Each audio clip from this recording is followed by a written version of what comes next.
జై వీరబ్రహ్మ జై గోవిందమాంబ జై. నేను మీ కృష్ణమాచార్య శ్రీ బ్రహ్మపదం. 2026 సంవత్సరం మార్చి మాసం సింహరాశి వారి యొక్క రాశిఫలం గవ్వ ప్రశ్నని, ప్రాచీన సంఖ్యాశాస్త్రాన్ని మరియు గోచారవశాత్తు ఉన్నటువంటి పరిస్థితులను అనుసరించి ఫలితాన్ని తెలుసుకోబోయే ప్రయత్నం చేద్దాం. శివాయ బ్రహ్మణే నమః. వీరబ్రహ్మేంద్ర స్వామిని నమః. మాసంలోని మొదటి వారంలోని ఒక తీక్షణమైనటువంటి చంద్రగ్రహణాన్ని మనం చూడబోతున్నాం. జన్మరాశిలోని కేతు సంబంధమైన స్థితి, ప్రత్యేకించి అష్టమ శని ప్రభావం మరోవైపు, అలాగే సప్తమ భావమైనటువంటి వివాహ స్థానం మీద కూడా కొన్ని గ్రహాల యొక్క స్థితిగతులను అనుసరించి మొత్తం మీద ఒకటి ఆర్థికపరమైన అంశాలు, ఆరోగ్యపరమైనటువంటి స్థితిగతులు, వివాహ జీవితానికి సంబంధించిన అంశాలు, వీటిలో కొన్ని ఇబ్బందుల్ని మనం చూడబోతున్నాం. తీవ్రమైనటువంటి మానసికమైన ఒత్తిడి అధికమవుతుంది. ఆర్థికంగా ధనం చేతికి రావటం కష్టం అవ్వచ్చు. కొన్ని సందర్భాల్లో ఏం చెప్పాలో అర్థం అవ్వదు. ప్రయత్నాలు కొనసాగిస్తున్న సఫలీకృతం అవ్వవు. భగవంతుడు కాలం మనకు పరీక్ష పెట్టినట్టుగా కొన్ని సందర్భాల్లో ముందుకు వెళ్ళలేకపోతూ ఉంటాం. దీనికి కారణాలు కూడా మనకు అవగతం అవ్వవు, అర్థమవ్వవు. మరోవైపు తీక్షణమైనటువంటి ఆరోగ్య సమస్యలు కూడా ఎంత ప్రయత్నం చేసి వైద్యుడి యొక్క పర్యవేక్షణకు వెళ్ళినప్పటికీ కూడా ఆరోగ్యం అంతంత మాత్రంగా వస్తున్నట్టు, ఆరోగ్యం అంతంత మాత్రంగా అయినట్టు ఉంటుంది తప్ప మీరు ఊహించినటువంటి అనుకూలవంతమైనటువంటి ఫలితాన్ని మీరు పొందలేకపోతూ ఉంటారు. దీనికి కారణాలు అర్థమవు. తీక్షణమైనటువంటి కేతువు, ప్రత్యేకించి శని భగవానుడి యొక్క తీక్షణమైనటువంటి పరిస్థితుల కారణంగా ఈ విధమైనటువంటి ఇబ్బందులు పడుతున్నటువంటి మీకు వివాహ జీవితంలో భార్యాభర్తల మధ్య ఏర్పడే అపోహలు, అపార్థాలు, అపనిందలు మరిన్ని ఇబ్బందులకి కారణమవుతాయి. వృత్తి ఉద్యోగం కోసం ఎంతో కష్టపడుతూ అసలే సమస్యల్లో ఉన్నటువంటి మీకు ఇంట బయట కూడా మానసికమైనటువంటి ప్రశాంతత ఉండదు. దీనికి కారణాలు ఏమిటో కూడా అర్థమవు. ఏం చెయ్యాలో తెలియక, ఏమవుతుందో తెలియక ఇబ్బంది పడుతున్నటువంటి మీకు భగవంతుడి యొక్క అనుగ్రహం తప్ప మనుష్య మాత్రులు ఎవరు కూడా సహాయం చేయలేని స్థితిగతులు వచ్చాయేమోనన్న భావనకు ఒక్కొక్కసారి వస్తూ ఉంటారు. ఎందుకంటే ఎంతో ప్రయత్నం చేస్తున్నాం.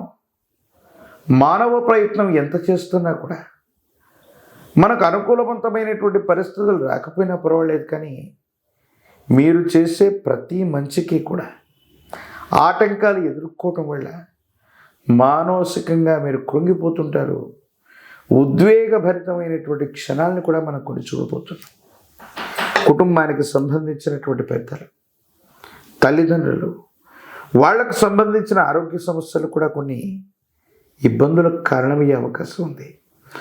ఒక్క ఆధ్యాత్మిక జీవితం తప్ప ఈ రాశి జాతకుల యొక్క జీవన గమనంలో మాసాంతరం వరకు తీవ్రమైనటువంటి గందరగోళమైన పరిస్థితులు అననివ్వండి, తీవ్రమైనటువంటి ఒత్తిడులు కానివ్వండి, మిమ్మల్ని ఇబ్బంది పెడతాయి. మానసికంగా మీరు అశాంతిని పొందే అవకాశం ఉంది. భగవంతుడు కాలం కొన్ని పరీక్షలు పెడుతూ ఉన్నప్పటికీ కూడా మళ్ళీ ఎప్పుడో ఒకప్పుడు యోగదాయకమైన స్థితిగతుల్లో సానుకూలవంతమైన పరిస్థితులు వస్తుంటాయి. ఈ జాతకుల యొక్క జీవన గమనంలో మాసాంతరంలో మళ్ళీ అనుకూలవంతమైనటువంటి ప్రయోజనాలు, ఉద్యోగ విషయంలో అవ్వచ్చు, వృత్తి వ్యాపార సంబంధమైన అంశాలు అవ్వచ్చు, సానుకూలవంతమయ్యేటువంటి అవకాశం కనిపిస్తుంది. జీవితంలో సింహరాశి జాతకుల యొక్క జీవన గమనంలో రాజకీయపరమైనటువంటి రంగంలో ఉన్న వాళ్ళకి అనుకూలవంతమైనటువంటి పదవులు లభించటం జాప్యం అవ్వచ్చు, ఆలస్యం అయ్యేటువంటి అవకాశం ఉంది. కొన్ని సందర్భాల్లో మీరు తీసుకునేటువంటి నిర్ణయాలు కూడా సంచలనాలుగా మారే అవకాశం ఉంది. మీరు ప్రయోజనం పొందుతున్న సందర్భంలో శత్రువర్గానికి సంబంధించినటువంటి వ్యక్తుల యొక్క కుట్రల వల్ల మీరు సరైనటువంటి ఫలితాన్ని కూడా పొందలేకపోతుంటారు. ఆర్థికపరమైన ప్రయోజనాలు బాగున్నాయి. మాసాంతరానికి అనుకూలవంతమయ్యే అవకాశం కనిపిస్తోంది.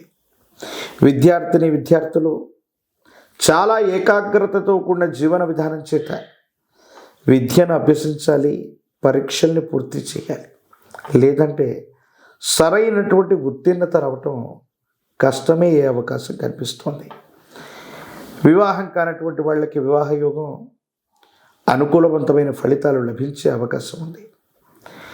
ఆదిత్య హృదయాన్ని విశేషించి పారాయణ చేస్తున్న, సూర్య భగవానుడి కోసం ప్రార్థన చేస్తున్న, సూర్య భగవానుడికి నీటిని అర్ఘ్యంగా వదిలిపెడుతున్న, తమలపాకులో పాయసాన్ని ఉంచి సూర్య భగవానుడికి అర్ఘ్యంగా పెట్టిన అత్యంత అనుకూలవంతమైనటువంటి మార్పుల్ని మీరు పొందే అవకాశం ఉంది.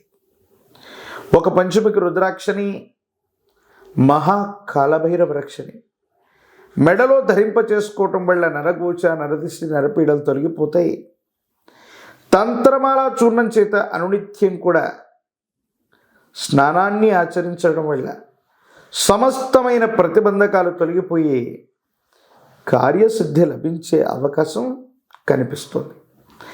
మరిన్ని వీడియోలు చూడడానికి గాను మన ఛానల్ని లైక్ చేయండి, షేర్ చేయండి, తప్పకుండా సబ్స్క్రైబ్ చేయండి.